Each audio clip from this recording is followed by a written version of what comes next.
Lysante, Lysante !» C'était le cri des pèlerins qui partaient d'Arles et qui se rendaient au bout de la Camargue, sitôt qu'ils voyaient apparaître l'église forteresse. Lysante, les saintes. C'est les Saintes Maries dont nous allons parler aujourd'hui, figures emblématiques de la Camargue et de Provence et de Languedoc. Qui sont-elles, ces Saintes Maries? Marie Jacobée et Marie Salomé. Nous les célébrons au bout de la Camargue. Le curé des Saintes Maries de la Mer aime à dire « Les saintes, c'est au bout du monde et le monde entier s'y donne rendez-vous ». On y entend parler toutes les langues. Qui sont-elles, ces femmes qui attirent vers elles depuis 2000 ans les pèlerins? Marie Jacobée, Marie Salomé, nous les connaissons. Elles sont des personnages de l'Évangile, des proches de Jésus, des parentes de la Vierge Marie. Marie Jacobée, que nous fêtons le 25 mai, et le 24, c'est la fête de Sainte Sarah avec nos frères du voyage. Mais le 25, c'est la fête de Marie Jacobée, l'épouse de Clopas, la mère de Jacques le mineur et de José, probablement de Jude et Simon le Zélote. Marie Jacobée et Salomé, l'épouse de Zébédée. Vous savez, les fils de Zébédée, Jacques le Majeur, l'apôtre Saint Jean qui a écrit l'Évangile et l'Apocalypse et les lettres de Saint Jean. Ces deux mamans sont chrétiennes. Elles ont été touchées par le message de Jésus. Elles ont veillé sur leurs enfants, pensez des mères d'apôtres. Elles étaient là, au pied de la croix, le vendredi saint. Elles ont vu Jésus au moment où on le mettait au tombeau.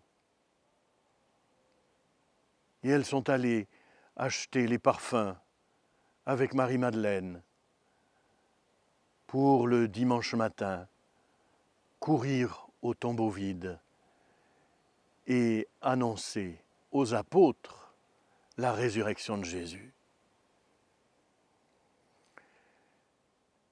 Elles sont les témoins de la mort et de la résurrection de Jésus, du cœur de la foi. En l'an 42, persécution des chrétiens en Terre Sainte. Les chrétiens doivent quitter la Terre Sainte et ils se répandront ainsi un peu partout dans le bassin méditerranéen. La tradition veut que Marie Jacobée, Marie Salomé et leurs compagnons soient partis sur une barque sans voile ni rame et qu'elles soient arrivées sur les rives de la Camargue. Il n'y a rien d'étonnant à cela. On voyageait souvent par cabotage le long des côtes et ces premiers témoins de la mort et de la résurrection du Christ sont arrivés là, en Camargue. Marie Jacobée, Marie Salomé arrivent dans ce petit bourg. Peut-on même parler de bourg? Ces quelques constructions qui étaient là entre la mer et la terre, dans ce territoire hostile, au milieu des dockers, parce que c'est bien cela, la population qu'il y avait à cette époque. On transportait par galère tous les biens nécessaires à la vie d'Arles, par exemple, et il fallait mettre tout cela sur des barges pour remonter le Rhône ensuite. Eh bien, c'est au milieu de ces populations-là que Marie Jacobée et Marie Salomé, nous dit-on, se sont installées. Trop fatiguées pour aller plus loin, sans doute, marquées par l'âge, la fatigue aussi, elles restent là quand leurs compagnons vont aller aux quatre coins de la Provence. On peut imaginer ces veillées autour du feu où Marie Jacobée et Marie Salomé partageaient aux habitants toutes les merveilles de l'Évangile. Elles partageaient leurs trésors, ce qui avait touché le fond de leur cœur, ce qui avait orienté toute leur destinée, celle de leur famille, de leurs amis. Le Christ était le tout de leur vie. Le 25 mai, nous célébrons la fête de Marie Jacobée parce qu'elle meurt un 25 mai. Le 22 octobre, on célèbre la mort de Sainte Salomé. La tradition nous dit qu'elle est morte ce jour-là aussi.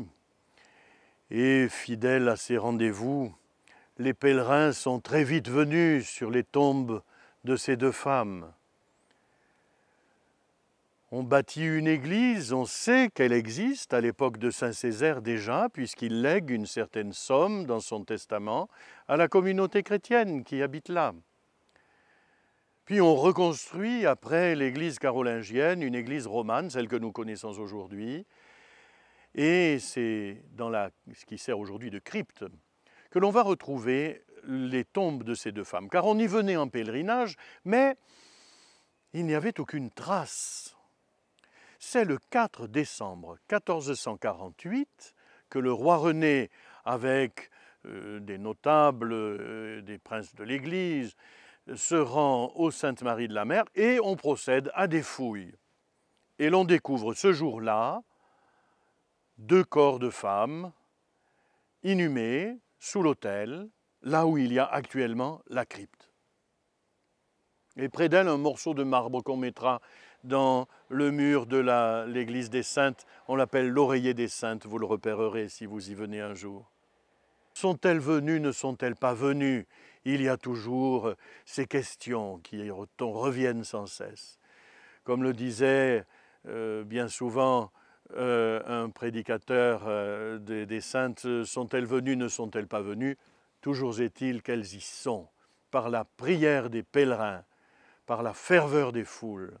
C'est là que nous les rencontrons. C'est là, dans ce sanctuaire, que le grand poète provençal Mistral a placé la mort de Mireille, dans ce magnifique poème qu'il a écrit en 1859. Laissez-moi juste terminer par cette courte prière en langue provençale. Reine des paradis, mestresse de la planure d'Amarès, clafices, quand vous plaît, des pays, nostifiez-la. Mais à la foule peccaduire, qu'à votre porte c'est doulouir, ô blanqui flour de la s'ensuire, c'est des passes qui y est fort, des passes impliquent cela. Oui, ô grande sainte, remplissez nos cœurs de paix en ces temps de pandémie, d'inquiétude et de peur.